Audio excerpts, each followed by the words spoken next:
Hey Gators and sports fans, get all your Gator talk, news, analysis, and opinions on the Pod Up with Matthews in the Morning podcast. Find us on your favorite podcast platform or watch us on Facebook Live between 8 a.m. and 9 a.m. every weekday. Pod Up, because we are Gator fans. So say it's great to be a Florida Gator.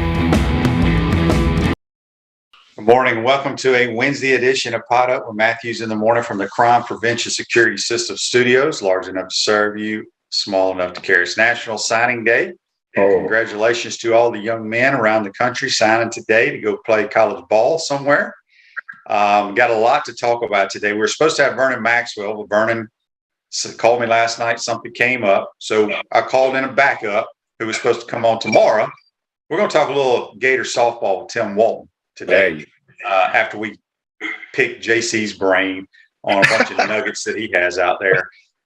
If you missed it, the Gators are playing Missouri, not tonight, 3 o'clock Eastern Standard Time due to weather in Missouri. I think this snowstorm's coming through. So they're probably going to play that game in front of about 500 people, which will be good, and then get on the plane and get out of there. So hopefully they can have a win. But it's 3 o'clock on the SEC Network. If you missed it, tune in, and hopefully Mike White and the crew can figure out how to win on the road. So let's bring JC in on the Titan MR hotline. Good morning, JC. How are you? I'm trying to pull up this thing on Facebook, and I can't find it. What are you looking for? I think I got it now. There we go. What are you looking for there? I got it. All right. So what's happening, JC? Well, if you missed it last night, Alabama got hammered by Auburn in basketball. Y'all can't win, JC. Y'all are losers. How did I do last night with y'all? Y'all can't win. When y'all win, you're part of the team. You're part of the family. No, I'm still when y'all part lose, you ain't got nothing to do with them. No. Look, this Auburn team in Kentucky, when healthy, those are the two. I mean, it's so far above the rest of the league that those two teams, I think, in the conference show athletically and everywhere else. And so, the SEC tournament in Tampa is going to be very interesting, I think. And I think it's going to really showcase the strength of this conference. But there's one more team, QB. There's one more team. You tell me who I'm thinking about that could maybe on a good night run with both Kentucky and Auburn. Who would you say that one team that I'm thinking about could be on a good night? That could happen. Talking about in the conference? Yeah, in the conference. Yep. Because I think it's pretty clear, obviously, who the best two teams are. But on a good night, I guess anybody could run with these two. But who do you think? Tennessee? I think it's Arkansas. I think it is. I think it's Arkansas. You watch what Arkansas can do. Yeah. Arkansas got like 6 or 7 losses, JC. They're the same team as Alabama. I don't know. I mean, okay. But look, Alabama, they've lost to Auburn now twice in the last, 10 days. They lost by 4 in Tuscaloosa. They lost by 19 last night. But losing at Auburn, and when they score 100 points, it's going to happen 100% of the time. When Auburn gets 100 points, they will beat the Hawks. Okay, so that it's just one of those nights where Auburn can't go wrong. But look, the SEC is clearly right now one of the best leagues. A big upset last night in Baton Rouge, though, with Ole Miss going down there and just filling up the basketball net and beating the LSU Tigers, who are struggling. Man, I don't know what's going on with that team, but they are struggling. So. It happens. It can be happening in February. You want to get hot at the end of this month and into March. But right now, it's clearly a two-dog race right now in this conference. Yes, a couple of Facebook Lives here brought to you by Melon Law. Andy says, do I miss the Midwest snowstorms? Here's the thing is, I never lived in my city in the off season. Gainesville was always as soon as the last game was over, got out of there. Yeah, I mean, the snow sucks, but Buffalo, Chicago, Cincinnati, yeah, you get some good snowstorms, but I think they get really bad once I was out of there, which is a good thing. Also, some college notes. If you missed it, Caleb Williams, the quarterback from Oklahoma, is confirmed transferring to USC to be reunited with his coach, Lincoln Riley. We thought that would happen. I don't know if you saw this, JC. You know Kevin Steele, right? The defense coordinator that's coached about every school in America. 63 years old. Do you realize, I think it was 2 days ago, he signed to go be the defensive coordinator for Mike Locksley at Maryland. And he just took the DC job with Cristobal at Miami. At Miami, yeah. Yeah, so he wasn't even there. It's crazy. And then I think Auburn also lost one of their guys. I don't know if it was Tracy Rocker or Brumball, one of those guys. I think it was their OC QB. Their OC quit. Well, Austin Davis was supposed to come from the Seahawks. He's still trying to decide if he wants to, but they lost Derek Mason to Oklahoma State. But one of those former Auburn defensive linemen who has been a longtime college coach took the job, and then the Eagles, I think, just recently signed him. So Dan says Kevin Steele's been on 4 teams in 14 months. How about that? He can't figure out where he wants to live. I think Auburn also had a problem with their offensive coordinator who quit for personal reasons. So Brian Harson's got a mess up there. Their offensive coordinator was Mike Bobo. Mike Bobo is now on Kirby Smart's staff at Georgia. Right, but the guy that Auburn wanted to be their OC just left 10 days later or something like that. Ridiculous. And he's got a mess. As good as they are in basketball, they're just that bad in football. And Camp says, JC, man, you have on a LA Rams hat. Yeah, you had a Bengals hat on last week. Well, look, you can't make up your mind. Well, I think everybody who knows me knows that I go with the Goats, but the Goats have not been that good over the years, and I try to spread the love a little bit, but I've always been a Rams fan. QB, you've known me for 32 years. You know I'm a Rams fan, and I will root like hell for the Rams. I'm a Rams season ticket holder. I'm a Rams seat licensee. I go to the Rams games, so I'm a Rams guy. I know it doesn't make any sense, and I'm not going to explain why, but that's the answer to the. None of us care to hear, honestly. You just read the Facebook guy right there. Well, because they're making fun of you because you have you're wearing the 2 hats of the 2 teams in the Super Bowl. Natasha says on Facebook Live, we discussed this yesterday, but I'll get your thoughts, JC. What do you think about Florida State on Friday night on Black Friday? Yeah, I saw that. I hate it. I guess it's a television deal. They're doing it for it's TV. ACC network thing's what it is. Yeah, it's all about TV. And I'm not a fan of that. That's a Saturday game. But they want to do something different. I don't really care because it's in Tallahassee. And, here's the only good thing about it is when you get home after the game real late or you wake up the next morning, you can sit around and watch all the Michigan, Ohio State, the Bama, Auburn game. You can watch all those games. Okay, so I guess I can my mind can be changed about it. But it's only this year. It's only this year, and it's something for the ACC. It's true. And the game only matters if they're relevant. So, speaking of relevancy, Coach Napier comes in here, and the recruiting class is ranked somewhere in the 60s. And here we are on National Signing Day in February, and it looks like this class could be ranked as high as 15 or 16. I mean, the job he's done has been tremendous in the limited time he's had since he was hired. And this was a lost class. It's a transitional class with the coaching change, and it looks like it could be a pretty darn good class for the Florida Gators. So I think Gator fans should be pretty excited about that. At least they haven't lost a recruiting year. No, there's no question. And, guys are signing right now. Gators have received the national letter of intent from Jack Pyburn, who's a big outside linebacker from Bowles over in Jacksonville. He signed, sealed, and delivered. I was just laughing. I was looking at this picture. It's a split screen on Twitter of Coach Napier and one of his recruits, and they're all like pointing at the camera. And then there's a picture of an LSU player with Brian Kelly standing directly behind him. And it says, the University of Florida, where our coach grinds for you, not on you. Well, it's just, it really is this picture, I'm like, good gracious. Words just cannot describe how embarrassing this guy Kelly is. It's just, Lane Kiffin, Lane Kiffin, did you see the tweet with Lane Kiffin as the portal king? Now, off the Tiger.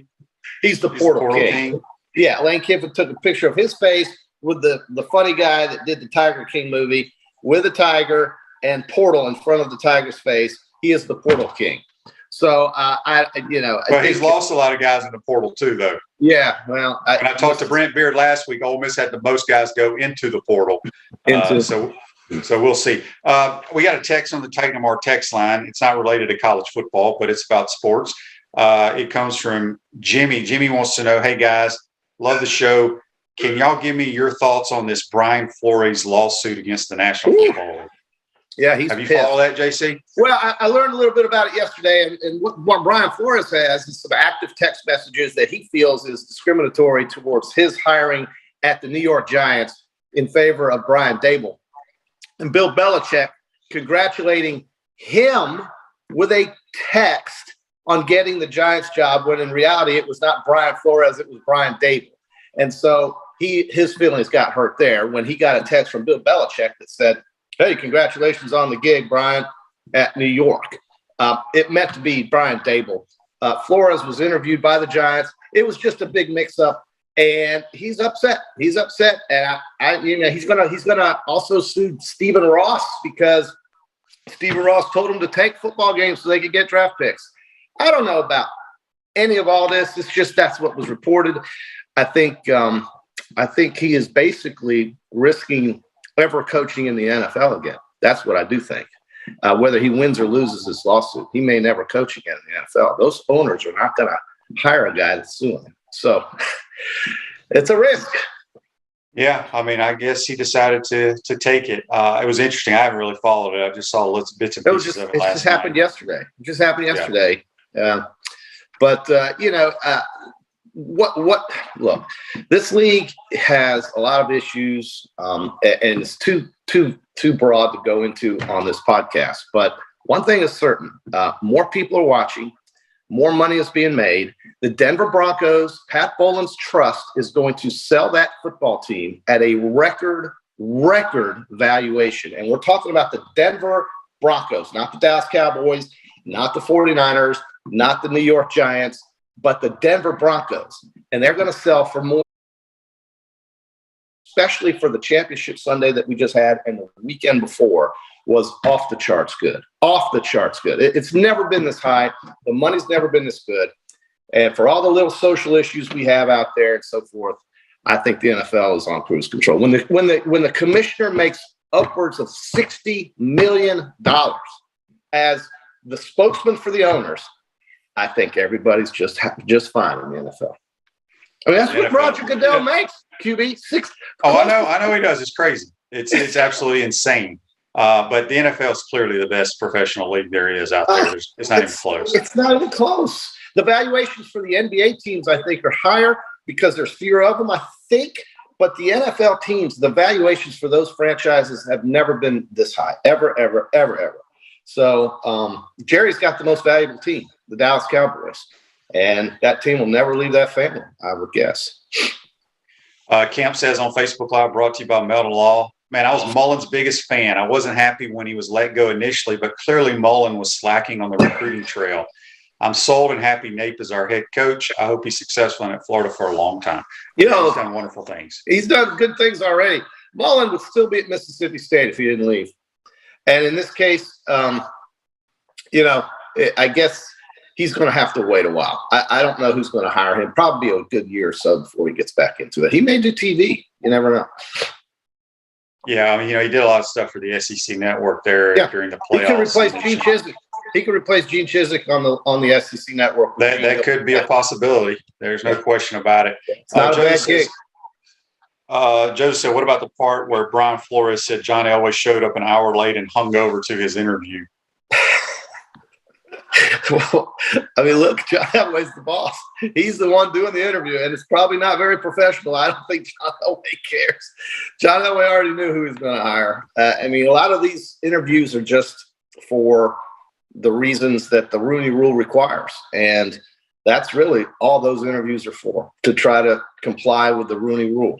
And Elway knew who he was going to hire, and they got who they wanted. They got the Green Bay Packers offensive coordinator. Yeah, they did. So anyway, it's an interesting thing. As you said, though, man, did I read it correctly? He was 3 years in Miami with no losing record. Is that true? Well, I'd have to look it up. That sounds right. Yeah. I mean, it sounds right. I don't know. I mean, the Dolphins still never – actually, they did make – did they make the playoffs and lose it last year? I can't remember. I can't remember. Well, either way, the quarterback situation has been the biggest controversy in Miami. They just couldn't get settled at that position. They stuck with Tua, and it didn't work out to get into the playoffs this year. And getting into the playoffs is the only reason these guys get hired. They got to get their teams into the playoffs. And with 7 teams going from each conference, when you don't make it, that's a failed year. And so maybe he should have had another year or to try to get it right, because they were playing good football there in the second part of the season, but they looked awful in the first part. And so every game counts, and he just didn't get it done. Well, how about his owner wanting him to lose games and give him a $100,000 bonus? Well, yeah, lose games, get bonuses, and get higher draft picks. Stephen Ross. I don't think Stephen Ross has made a good decision as the owner of the Miami Dolphins for a very long time. I think the best thing that's ever happened with the Miami Dolphins was the fact that they restructured that awful stadium and they made it into really one cool place to watch football. And it's a great place to watch football, but that's about the only good things happening with the Miami Dolphins. It's too bad. But while Tampa won a Super Bowl, the Miami Dolphins are just, not winning anything. So I don't know. It's a famous franchise, but they just haven't won anything in a long time. Wrap Spot is expanding to open their second location at 1931 North Main Street. Wrap Spot has teamed up with the crew at Vibrant Vinyl Works to offer color change wraps, advertising wraps, custom striping, hood wraps, and wall wraps. Go check them out. JC's trying to decide if he's going to put the horns of the Rams on the side of the Corvette, or are you going to put Bengal tiger stripes? It's going to have yellow horns on both sides of the Corvette, baby. Hey, speaking of the Rams, the Bengals, how about Matt Stafford, 4,886 yards passing this year. Joe Burrow, 4,611 yards passing this year. Matthew Stafford, 41 touchdowns. Burrow, 34 touchdowns, and both with ratings well over 100. You get good quarterbacks, you get good results in the NFL. Well, that's at any level, pretty much. Any level. That is. Today, well, it was kind of leaked yesterday, but you're going to get to see uniforms and all that today. The Washington football team, your former Redskins, do you see what they're called now? The Commanders? The Commanders. What do you think of that, QB? I can't remember what the other options were. Do you remember? No, the Warriors, yeah. Well, what's the difference between a Warrior and kind of an Indian? Everybody has to get rid of Warriors. If Warriors were one of them. Look, you can walk into Kansas City's Arrowhead Stadium and do this all day, but FedEx has a problem with the Redskins, okay? It's about the skin thing, I guess. I don't know. It worked for 45-something years, 50 years. All of a sudden, it's not good. Look, that franchise, Daniel Snyder should have sold that franchise when he started getting heat about changing the name. But he'll sell it one day probably and make it and do just fine. I don't know, man. I think the Commanders, I can't really – it's kind of like the Cleveland Guardians. It doesn't – Oh, does that start this year? The Cleveland Guardians. If I was a Cleveland Indians season ticket holder, I'd give them back as fast as I could, and I hope nobody shows up. And that's just how I feel. I mean, you've got the Atlanta Braves, but you can't have the Cleveland Indians, so whatever. But, the Guardians, that's the dumbest thing you've heard, right, all day? And what about Tom Brady, by the way? Tom Brady says, he's done. Is he going to do TV too? I mean, we got Sean Payton lining up for television. We got, what the hell is Brady going to do with himself now? He's probably going to sit around the house. But somebody said yesterday, I think it was Skip Bayless, he said, Tom Brady could play another 3 years easily if he weren't married. And then the other guy said, you know what, though? If he weren't married, he wouldn't be Tom Brady that we know today. So that's one way of looking at it. Really, both sides are probably true, but he could play physically 3 more years. There's no doubt about it. Richard says on Facebook Live, brought to you by Mellow Law, we have no Commanders in Washington. I don't know what we got in Washington, but it doesn't represent me. I just think that it's this whole thing with names is just it's pie in the sky, virtue signaling baloney. And you got one It's so bipolar. It's not even worth talking about. But that's what they want to be. That's fine. I'm not buying any of their gear. You think I'm going to buy one red and gold Commanders hat? You will if they make the playoffs. Not. You will. I promise you. 1,000% guaranteed. I won't, and I will not be buying a Cleveland Guardians because that's a fake team. That's not the real team. And if they go and win the World Series, it's got an asterisk by it because they're not a real team. Rick says, here are your choices: Armada, Brigade, Commanders, Defenders, Presidents, Red Hogs. I like the Red Hogs. Red Wolves, or the Washington football team. I like the Red Hogs. They should have been the Red Hogs because they used to be called the Hogs. You know, the offensive line. The offensive line. Sure. Yeah. No, I do remember that. Mark May and those guys. Andy says Richard had the comment of the day about no Commanders in Washington. Yeah, well, yeah. Hey, listen. Here's quick Super Bowl trivia. Everybody's doing Super Bowl trivia on the Super Bowl. Name me, QB. Okay, you'll get this one. But who are the two teams with the most Super Bowls? Go ahead. You know that. With the most Super Bowls? Super Bowl rings? That's the Patriots and the Steelers. Very good. What two teams have only 3 Super Bowls wins? I mean, well, okay, that's okay. The answer would be the Redskins, if I'm allowed to say that, and the Raiders. But what 4 teams have never even been in the Super Bowl? Oh, now the Jaguars are one.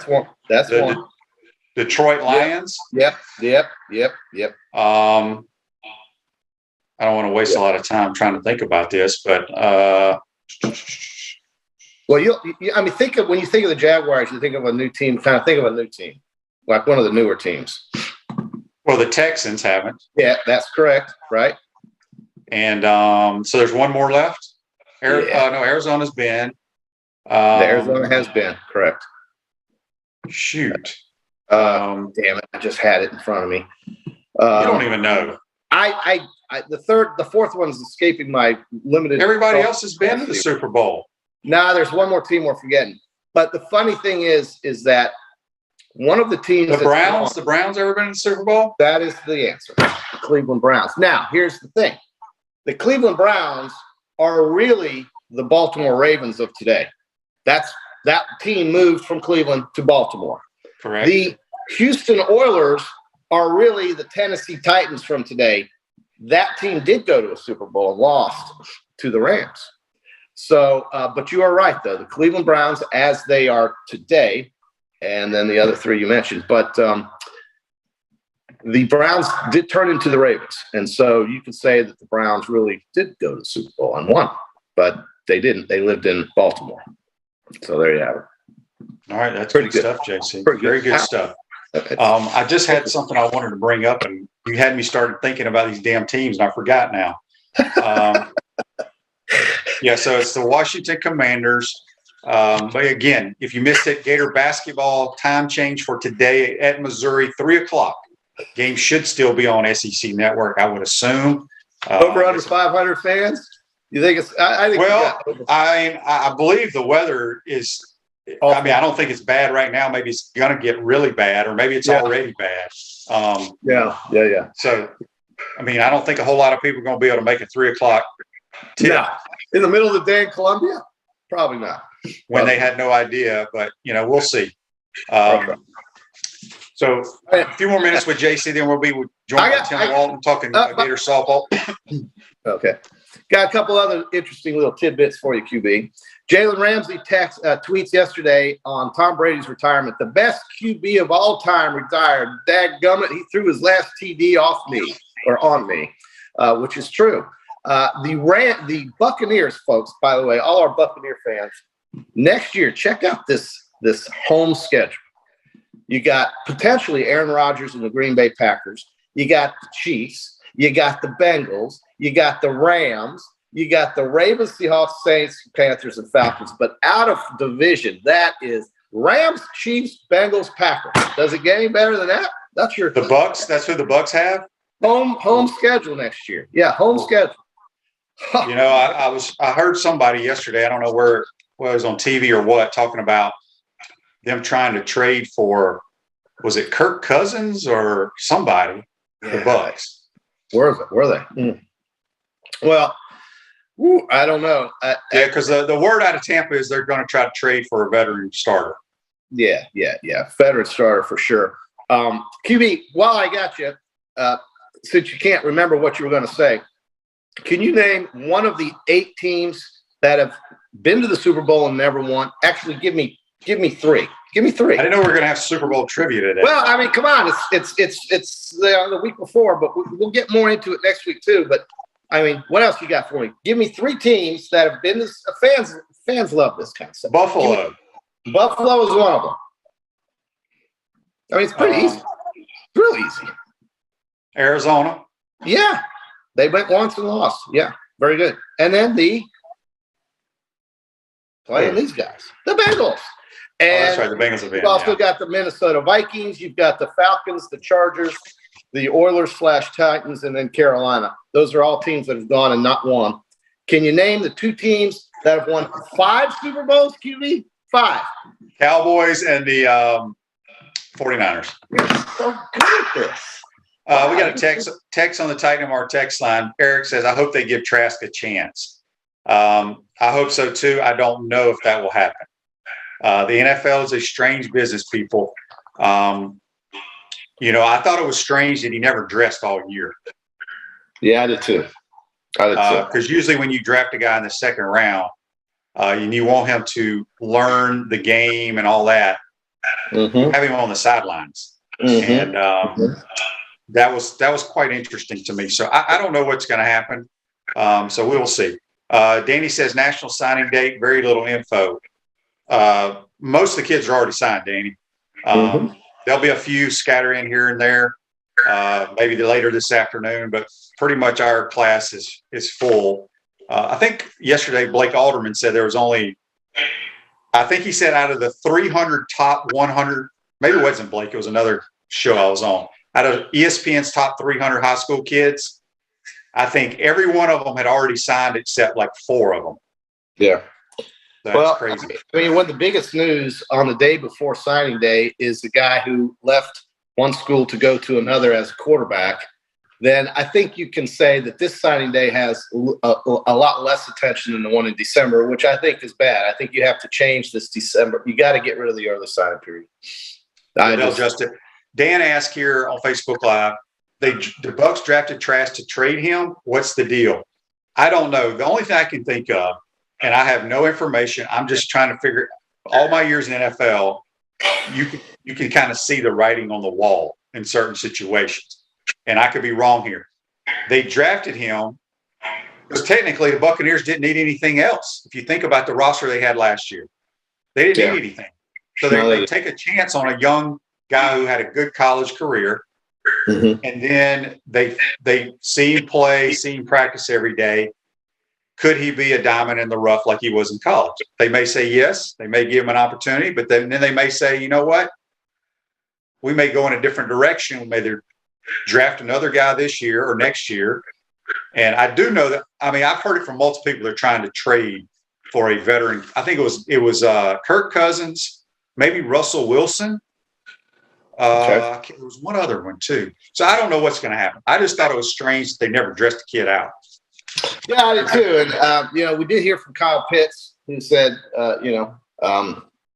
maybe the Falcons could look at him as a guy to come in. Matt Ryan's getting older, man. He still can play though, man. I think so. I mean, I guess he hasn't won anything since the Super Bowl collapse. Well, they have maybe the worst roster in football. They have some bad players. I mean, it's true. They haven't drafted. I don't know. It's between the Falcons and the Jags with the worst rosters, in my opinion. Okay. So the Lions aren't far behind there, QB. Those 3 teams they all need. Dan says Aaron Rodgers to Tampa. Boy, could you imagine? We talked about that on Monday. I could imagine. I absolutely could imagine that. But see, everybody's saying, well, that's a tough act to follow. Why would you want to be the guy who follows Tom Brady? Well, he's only there 2 years. So what? Yeah. He's only there 2 years. Trust me, he ain't worried about following Tom Brady. Listen, I know that. And That's why I dismissed that statement, because he's Aaron Rodgers. And would the Bucs want him? Yeah, they could work out a way to sign him, I think. Who knows? But how exciting would that be if you had Tom Brady and Aaron Rodgers in successive tenures on your football team? My goodness. I don't know if it'll happen, but this Aaron Rodgers thing, here we go again with where is he going to go kind of stuff. And all right. Well, JC, good stuff. Right. We got to get to Tim Walton and talk a little softball. Tim, love it. We'll talk to you on Friday. You bet. JC joins us on the Titan No More hotline. We're going to take a timeout, come back, talk a little Gator softball. You're watching and listening to Pot Up with Matthews in the Morning. We want to take this moment to thank all our sponsors who keep the show going and pay the bills. Crime Prevention Security Systems, large enough to serve you, small enough to care. Titan MRI, Gainesville's only locally owned and operated MRI facility. Meldon Law, won't back down. Peachland Dental, Gator Nation's first choice for dentistry in Port Charlotte. Comfort Temp, comfort is our business, peace of mind is our promise. QC Kinetics, live pain-free with QC Kinetics. Great Clips, it's gonna be great. Our Gridiron sponsors are Auto ER, UF Bookstores, Celebration Point Town Center, South State Bank, Chris Doring Mortgage, Silverback Concrete Co. Some of our touchdown sponsors are Campus USA Credit Union, Adams Rib Company, Doreen Wiebe Realtor, Caldwell Banker, MM Parish, Gator Dominoes, Celebrate Primary Care, Gator Bait Media, Wrap Spot, Okito America, Gators Dockside, Style Cuts, Big Mills Cheesesteaks. If you are interested in promoting your business on the show, visit potupwithshane.com and click the advertise button. Again, thank you to all the great businesses that support the show. If you like what we are doing here, make sure you follow us and support the businesses that support us.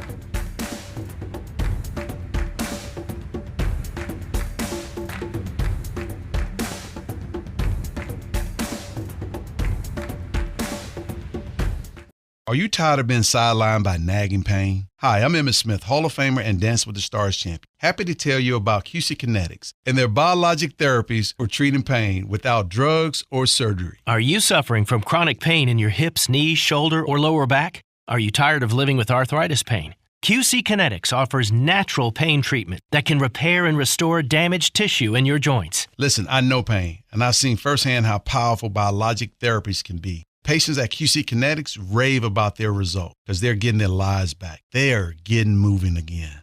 These exciting regenerative treatments used to be available only to pro athletes like Emmett. Now they're available to anyone thanks to QC Kinetics. Call today for your free consultation. Get long-lasting results from my friends at QC Kinetics. Call QC Kinetics 352-400-4550. In North Central Florida, call 352-400-4550. QC Kinetics 352-400-4550. Welcome back to the Crime Prevention Security System Studios. Celebration Points, where the Gators go to celebrate with premium brands like Nike, Regal Cinemas, Le Macaron, Dave & Buster's, Medici's, Palmetto Moon, and the HBC's restaurant, Spurrier's Gridiron Grill, now serving brunch on Saturday and Sundays. We'll see you at Celebration Point, where the Gators go to celebrate. Don't forget, Super Bowl Sunday, meet and greet Coach Spurrier. Watch the game with him. He'll shake hands, kiss babies, sign autographs, whatever you want him to do. Just check that out. But now we're going to go to the Titan MR hotline, and we're going to be joined by the head softball coach, Tim Walton. Good morning, Coach. How are you? I'm good, Shane. Good morning. Coach, can you believe this is your 17th year? As long as it took me to get out of the shower today and look in the gray hairs in the mirror, I can definitely feel 17 years now. First time in a while. Yeah, it's crazy, but it's right around. You crank up, I think, a week from Friday down in the Tampa USF tournament against Illinois State. Let's talk a little bit about. I mean, you got three girls that kind of were the center of your team last year with Adams, Eccles, and Lindsay. Talk about their leadership. It seems like Hannah Adams has been here forever. Did she got that extra COVID year, right? Yeah, she did. She's a fifth year senior. Hannah missed practice yesterday. Sat out, probably her first practice this year that she sat out. And you say she's been here forever, and I missed her dearly yesterday in that practice setting. I mean, you want to talk about a rock solid, steady Eddie. just an unbelievable presence defensively, offensively, base running, leadership, just a silent assassin. She just does it all. She's a really good kid, a really good player, and it's been somebody that you can count on for a long time. And you got 3 girls up for college.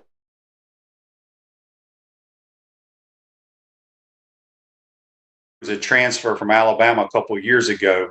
I think you're the only team in America that has 3 girls up for Player of the Year. Is that correct?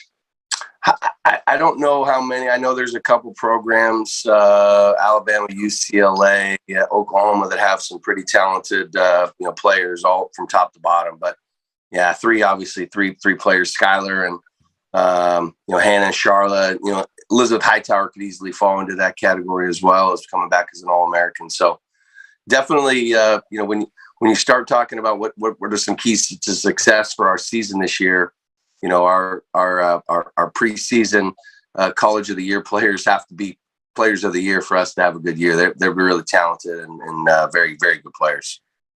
We got a Facebook Live question brought to you by Meldon Law. It comes from John. He says, Coach, Skylar Wallace and Reagan Walsh really tore it up in the fall. How excited do you have those 2 girls this spring? Yeah, it's as you start to prepare, for all your media questions and different speaking engagements, we did have a really nice fall. We had there was a lot of new players that played really well. Some older players, some returning players played really well. Then you had some players that hadn't had a whole lot of opportunities play really well. We haven't been that team yet this spring, to be honest with you. And I think obviously when you start to talk about player development, you start to talk about peaking at the right times and things like that. We're definitely not peaking yet. We're a long ways away from being in that November form when we played Florida State and USF and played very, very, very well. But Reagan is a really, really good freshman. Skylar being now, this is her fourth year in college. I think she's, because of COVID and redshirting, I think she's only a sophomore athletically. But ultimately, we had a really nice fall, and Reagan was one of the big reasons for that. Skylar was one of the big reasons for that. Skylar's going to be fun to watch. She's going to be probably Shane Matthews' favorite player to watch on the field because of what she can do. She can steal bases. She can hit the ball 500 feet.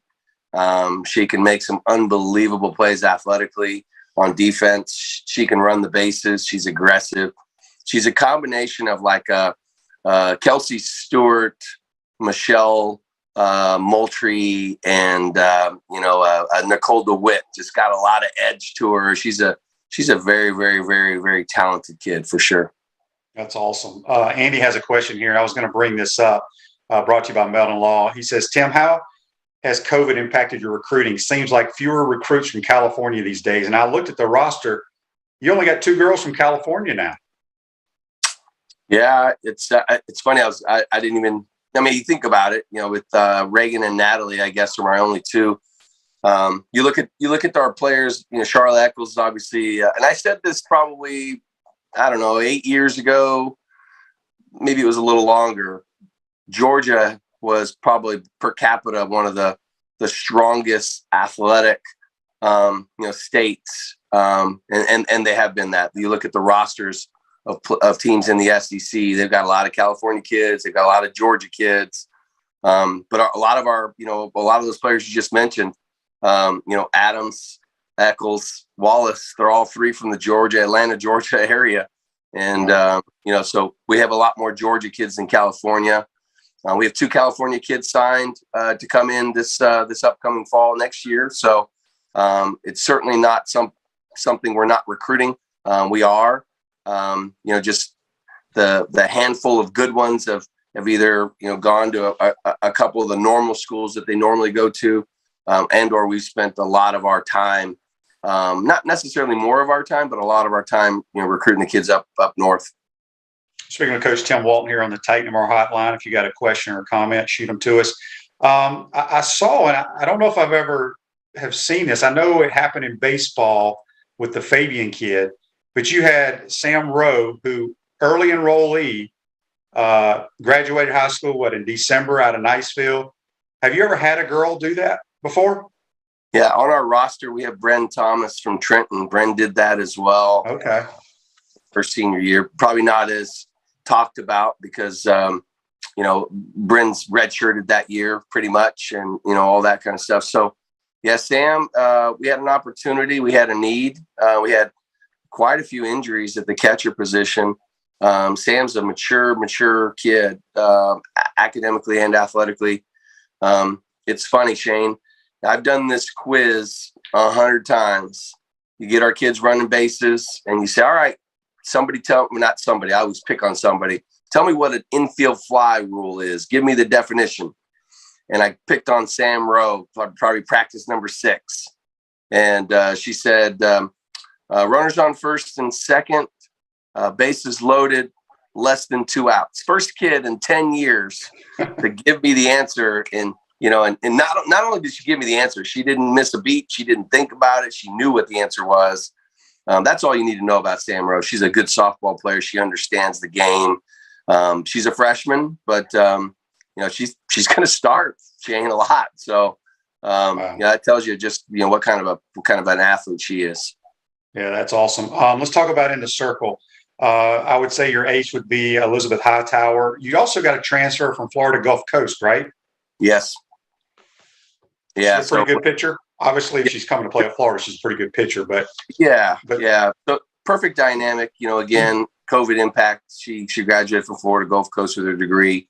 Her coach, actually. So a lot of people talk about the transfer portal and what it is and what it isn't. And I can tell you that her coach Dave Deros is a friend of mine. Called me and said, "Hey, Marissa Meesemore, one of our better pitchers, has graduated. She's done. She wants to transfer to Florida. She wants to get into the medical field academically. And so she's in the health educational behavior major here on campus and working on her master's degree.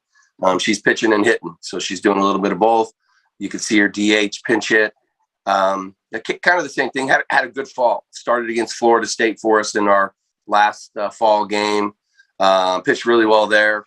It hasn't quite been that yet. Again, I think that's, these are just honest conversations. She's not quite there yet for us. Where she was, but again, if you ask me where I'd like us to be now or where I'd like us to be, come May, we got a lot of room for improvement. She's one of them, but she had a really nice fall. Works hard, has dedicated herself to getting better and wants to hit too, which is something she didn't do a ton of at Florida Gulf Coast. And she's shown some power. We did our Orange and Blue series. She had a monster home run for her team to help get them the lead in one of the games. So definitely a kid that can do both on both sides of the ball. Hey, Chris Doring Mortgage, they do mortgage lending right, helping home buyers throughout Gainesville, North Central Florida. Call Chris Doring Mortgage today, 352-244-0840. A few more minutes with Coach Walton. Dan asked on Facebook Live, the sport has grown so much in the 17 years, Coach. What has been the biggest change that you've had to make in those 17 years?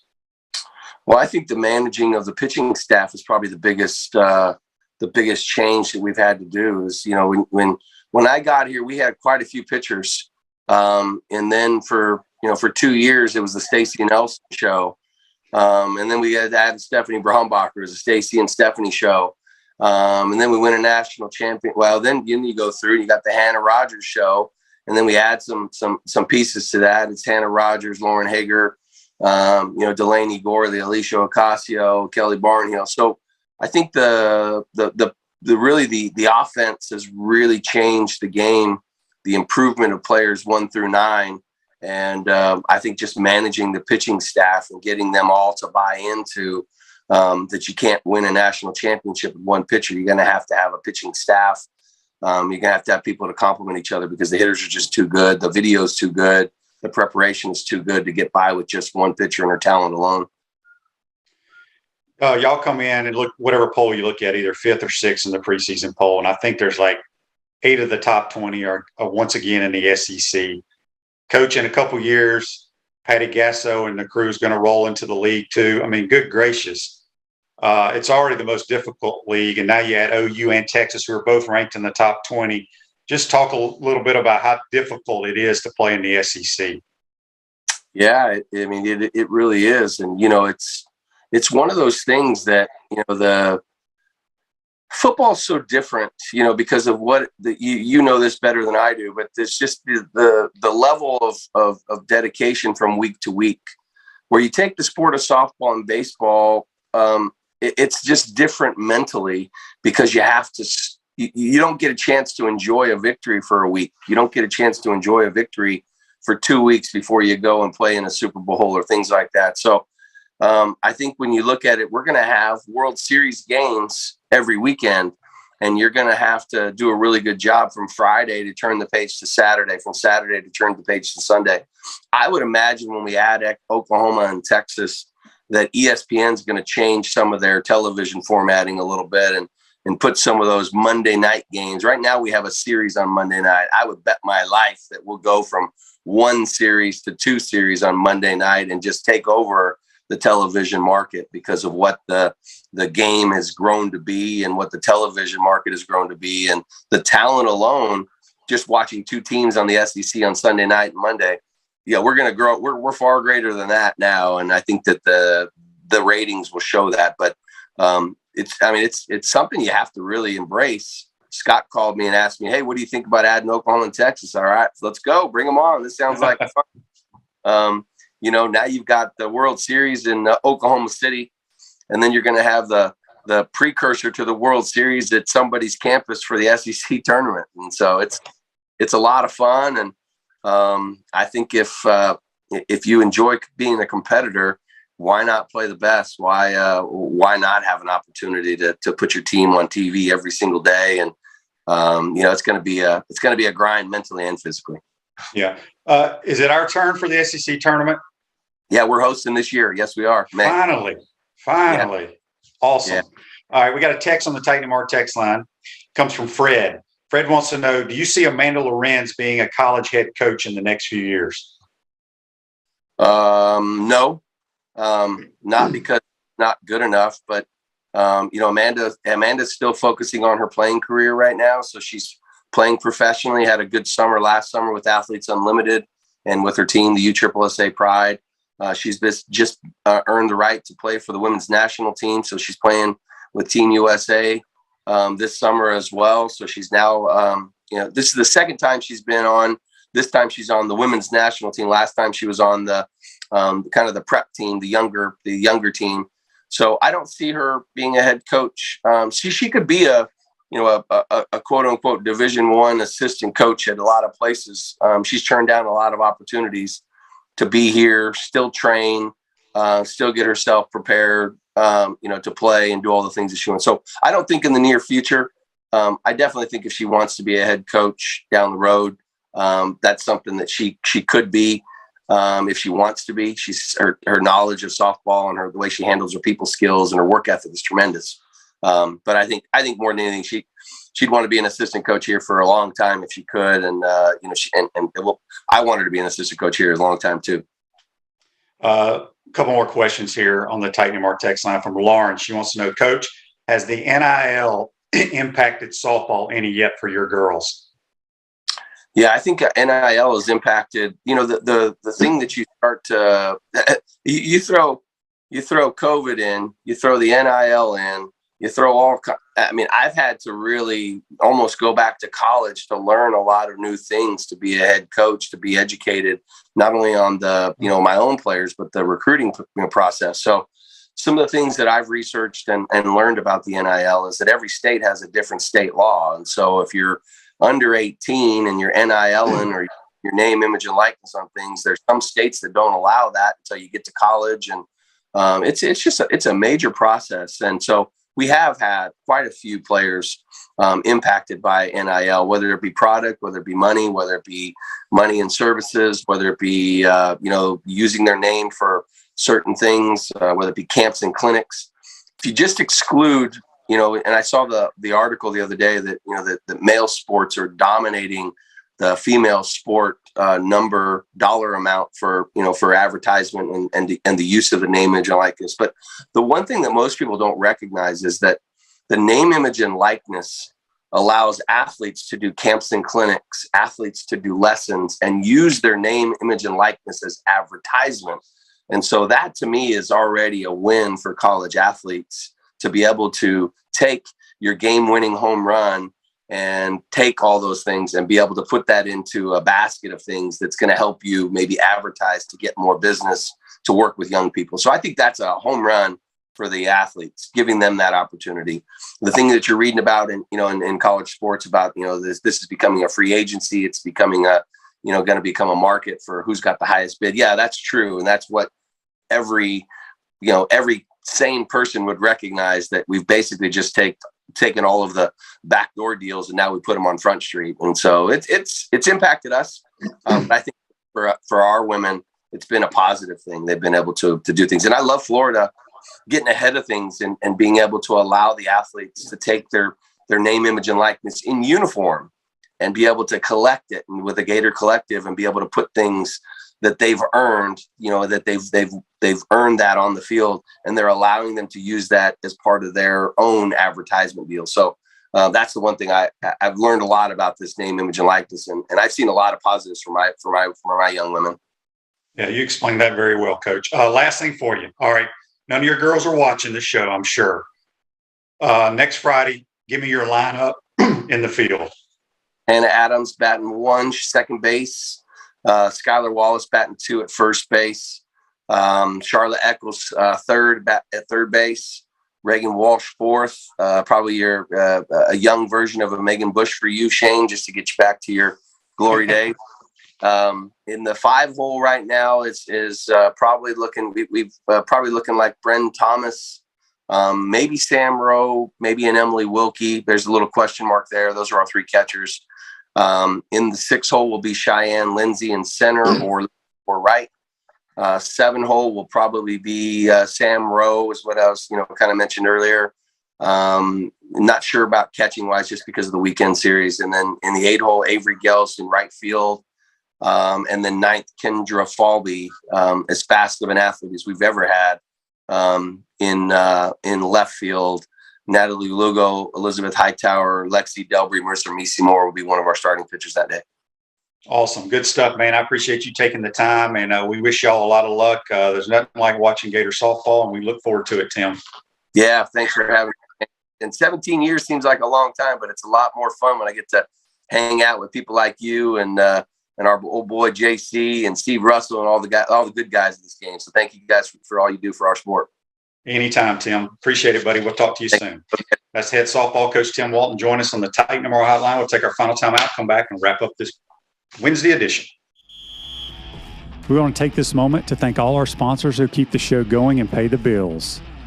Crime Prevention Security Systems, large enough to serve you, small enough to care. Titan MRI, Gainesville's only locally owned and operated MRI facility. Meldon Law, won't back down. Peachland Dental, Gator Nation's first choice for dentistry in Port Charlotte. Comfort Temp, comfort is our business, peace of mind is our promise. QC Kinetics, live pain-free with QC Kinetics. Great Clips, it's gonna be great. Our Gridiron sponsors are Auto ER, UF Bookstores, Celebration Point Town Center, South State Bank, Chris Doring Mortgage, Silverback Concrete Co.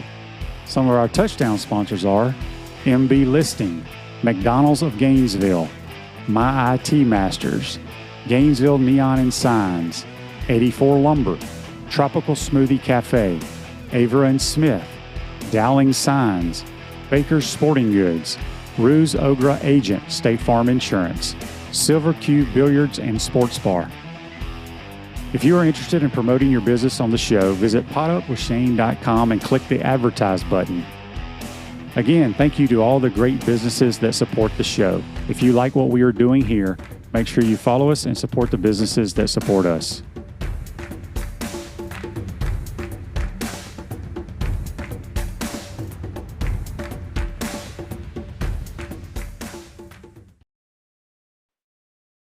Welcome back to the Crime Prevention Security System Studios at South State Bank. We understand that small business